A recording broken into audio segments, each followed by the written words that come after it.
اعوذ باللہ من الشیطان اللعین الرجیم بسم اللہ الرحمن الرحیم۔ قرآن کریم فرقان حمید کا اردو ترجمہ، مترجم شیخ محسن علی نجفی صاحب، آواز صاحب جعفری، سورہ بقرہ آیت 228 سے۔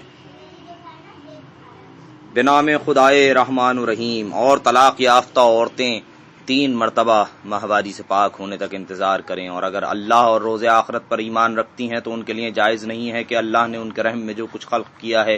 اسے چھپائیں،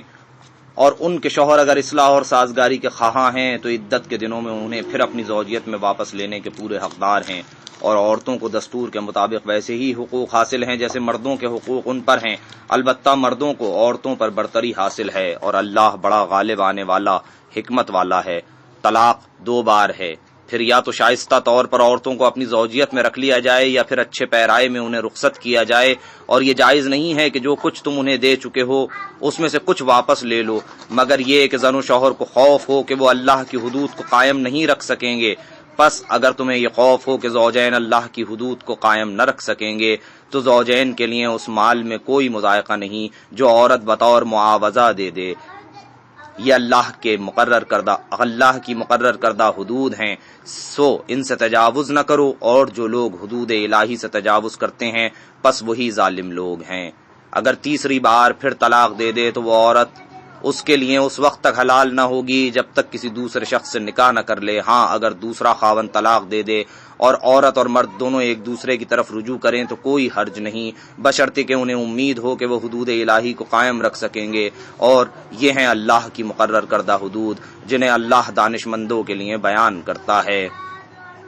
اور جب تم اپنی عورتوں کو طلاق دے دو اور وہ اپنی عدت پوری کر لیں تو انہیں یا تو شائستہ طریقے سے نکاح میں رکھو یا شائستہ طور پر رخصت کر دو، اور صرف ستانے کی خاطر زیادتی کرنے کے لیے انہیں روکے نہ رکھو، اور جو ایسا کرے گا وہ اپنے آپ پر ظلم کرے گا۔ تم اللہ کی آیات کا مذاق نہ اڑاؤ، اور اللہ نے جو نعمت تمہیں عطا کی ہے اسے یاد رکھو، اور یہ بھی یاد رکھو کہ تمہاری نصیحت کے لیے اس نے تم پر کتاب اور حکمت نازل کی، اور اللہ سے ڈرو اور یہ جان لو کہ اللہ کو ہر چیز کا علم ہے۔ اور جب تم اپنی عورتوں کو طلاق دے چکو اور ان کی عدت پوری ہو جائے تو انہیں اپنے مجوزہ شوہروں سے نکاح کرنے سے نہ روکو جبکہ وہ جائز طور پر ازدواج پر باہم راضی ہوں۔ یہ نصیحت اس شخص کے لیے ہے جو تم میں سے خدا اور روز آخرت پر ایمان رکھتا ہے، تمہارے لیے نہایت شائستہ اور پاکیزہ طریقہ یہی ہے، اور ان باتوں کو اللہ جانتا ہے اور تم نہیں جانتے۔ اور مائیں اپنے بچوں کو پورے 2 سال دودھ پلائیں، یہ حکم ان لوگوں کے لیے ہے جو پوری مدت دودھ پلوانا چاہتے ہیں،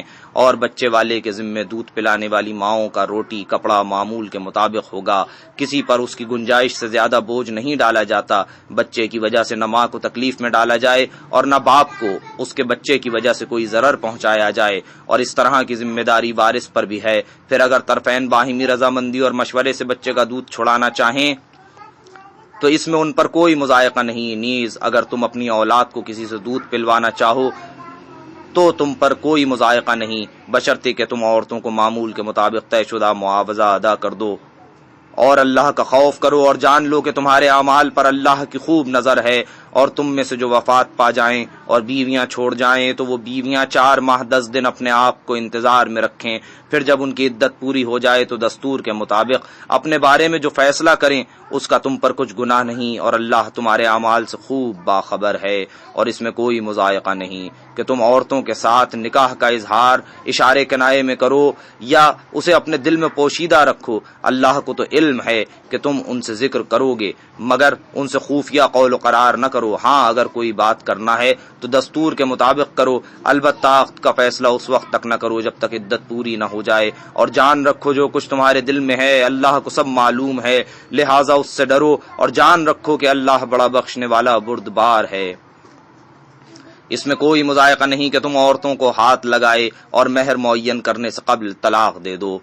اس صورت میں انہیں کچھ دے کر رخصت کرو، مالدار اپنی وسعت کے مطابق اور غریب آدمی اپنی وسعت کے مطابق یہ خرچ دستور کے مطابق دے، یہ نیکی کرنے والوں پر ایک حق ہے۔ اور اگر تم عورتوں کو ہاتھ لگانے سے قبل اور ان کے لیے مہر معین کر چکنے کے بعد طلاق دو تو اس صورت میں تمہیں مقرر کردہ مہر کا نصف ادا کرنا ہوگا، مگر یہ کہ وہ اپنا حق چھوڑ دیں یا جس کے ہاتھ میں عقد کی گرہ ہے وہ حق چھوڑ دے، اور تمہارا چھوڑ دینا تقوی سے زیادہ قریب ہے، اور تم آپس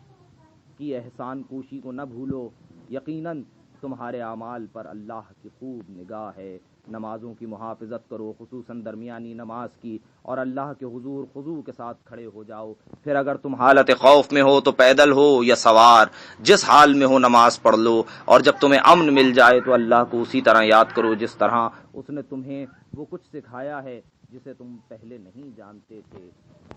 اور تم میں سے جو وفات پا جائیں اور بیویاں چھوڑ جائیں، انہیں چاہیے کہ وہ اپنی بیویوں کے بارے میں وصیت کر جائیں کہ 1 سال تک ان کا نان نفقہ باقی رکھا جائے اور گھر سے نہ نکالی جائیں۔ پس اگر وہ خود گھر سے نکل جائیں تو دستور کے دائرے میں رہ کر وہ اپنے لیے جو فیصلہ کرتی ہیں تمہارے لیے اس میں کوئی مضائقہ نہیں، اور اللہ بڑا غالب آنے والا حکمت والا ہے۔ اور طلاق یافتہ عورتوں کو دستور کے مطابق کچھ خرچہ دینا یہ متقی لوگوں کی ذمہ داری ہے۔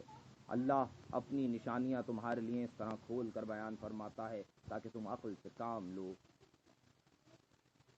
کیا آپ نے ان لوگوں کے حال پر نظر نہیں کی جو موت کے ڈر سے ہزاروں کی تعداد میں اپنے گھروں سے نکلے تھے؟ اللہ نے ان سے فرمایا مر جاؤ، پھر انہیں زندہ کر دیا۔ بے شک اللہ لوگوں پر بڑا فضل کرنے والا ہے، مگر اکثر لوگ شکر نہیں کرتے۔ اور راہ خدا میں جنگ کرو اور جان لو کہ اللہ خوب سننے والا اور جاننے والا ہے۔ کوئی ہے جو اللہ کو قرض حسنہ دے تاکہ اللہ اسے کئی گنا زیادہ دے؟ اللہ ہی گھٹاتا اور بڑھاتا ہے، اور اسی کی طرف تمہیں پلٹ کر جانا ہے۔ کیا آپ نے موسیٰ کے بعد بنی اسرائیل کی ایک جماعت کو پیش آنے والے حالات پر نظر نہیں کی جس نے اپنے نبی سے کہا آپ ہمارے لیے ایک بادشاہ مقرر کریں تاکہ ہم راہ خدا میں جنگ کریں؟ نبی نے کہا ایسا نہ ہو کہ تمہیں جنگ کا حکم دیا جائے اور پھر تم جنگ نہ کرو۔ کہنے لگے ہم راہ خدا میں جنگ کیوں نہ کریں جبکہ ہم اپنے گھروں سے نکالے گئے اور اپنے بچوں سے جدا کیے گئے ہیں۔ لیکن جب انہیں جنگ کا حکم دیا گیا تو ان میں سے چند اشخاص کے سوا سب پھر گئے، اور اللہ ظالموں کو خوب جانتا ہے۔ اور ان کے پیغمبر نے ان سے کہا کہ اللہ نے تمہارے لیے طالوت کو مقرر کیا ہے۔ کہنے لگے اسے ہم پر بادشاہی کرنے کا حق کیسے مل گیا جبکہ ہم خود بادشاہی کے اس سے زیادہ حقدار ہیں، اور وہ کوئی دولت مند آدمی تو نہیں ہے۔ پیغمبر نے فرمایا اللہ نے تمہارے مقابلے میں اسے منتخب کیا ہے اور اسے علم اور جسمانی طاقت کی فراوانی سے نوازا ہے، اور اللہ اپنی بادشاہی جسے چاہے عنایت کرتا ہے، اور اللہ بڑی وسعت والا اور دانا ہے۔ اور ان سے ان کے پیغمبر نے کہا اس کی بادشاہی کی علامت یہ ہے کہ وہ صندوق تمہارے پاس آئے گا جس میں تمہارے رب کی طرف سے تمہارے سکون اور اطمینان کا سامان ہے، اور جس میں آل موسیٰ اور آل ہارون کی چھوڑی ہوئی چیزیں ہیں جسے فرشتے اٹھائے ہوئے ہوں گے۔ اگر تم ایمان تمہارے لیے بڑی نشانی ہے۔ جب طالوت لشکر لے کر روانہ ہوا تو اس نے کہا اللہ ایک نہر سے تمہاری آزمائش کرنے والا ہے، پس جو شخص اس میں سے پانی پی لے وہ میرا نہیں ہے، اور جو اسے نہ چکھے وہ میرا ہوگا، مگر یہ کہ کوئی صرف ایک چلو اپنے ہاتھ سے بھر لے تو کوئی مذائقہ نہیں۔ پس تھوڑے لوگوں کے سوا سب نے اس نہر میں سے پانی پی لیا۔ پس طالوت اور اس کے ایمان والے ساتھی نہر پار ہو گئے تو انہوں نے طالوت سے کہا کہ آج ہم میں جالوت اور اس کے لشکر کا مقابلہ کرنے کی طاقت نہیں، مگر جو لوگ یہ یقین رکھتے تھے کہ انہیں خدا کے روبرو حاضر ہونا ہے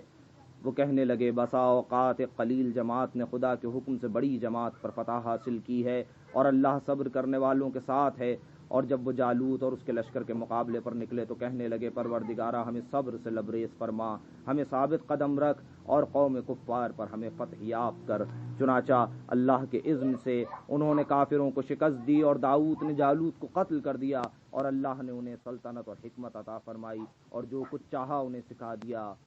اور اگر اللہ لوگوں میں سے بعض کا بعض کے ذریعے دفاع نہ فرماتا رہتا تو زمین میں فساد برپا ہو جاتا، لیکن اہل عالم پر اللہ کا بڑا فضل ہے۔ یہ ہیں اللہ کی آیات جنہیں ہم حق کے ساتھ آپ پر تلاوت کرتے ہیں، اور آپ یقیناً مرسلین میں سے ہیں۔ ان رسولوں میں سے ہم نے بعض کو بعض پر فضیلت دی، ان میں سے بعض ایسے ہیں جن سے اللہ ہم کلام ہوا،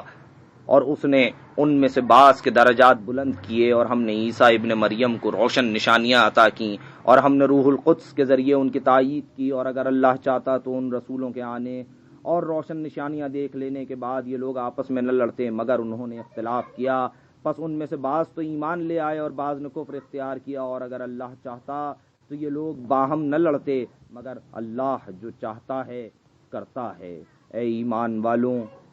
جو مال ہم نے تمہیں دیا ہے اس میں سے خرچ کرو قبل اس کے کہ وہ دن آ جائے جس میں نہ تجارت کام آئے گی، نہ دوستی کا فائدہ ہوگا اور نہ سفارش چلے گی، اور ظالم وہی لوگ ہیں جنہوں نے کفر اختیار کیا۔ صدق اللہ العلی العظیم۔ سورہ بقرہ کی آیت 228 تا 254 کا ترجمہ مکمل ہوا۔ خدا ہم سب کو قرآن پڑھنے اور اس پر عمل کرنے کی توفیق عنایت فرمائے۔ وآخر دعوانا الحمد للہ رب العالمین، والصلاة والسلام علی محمد وآلہ الطاہرین، اللہم صل علی محمد وآل محمد۔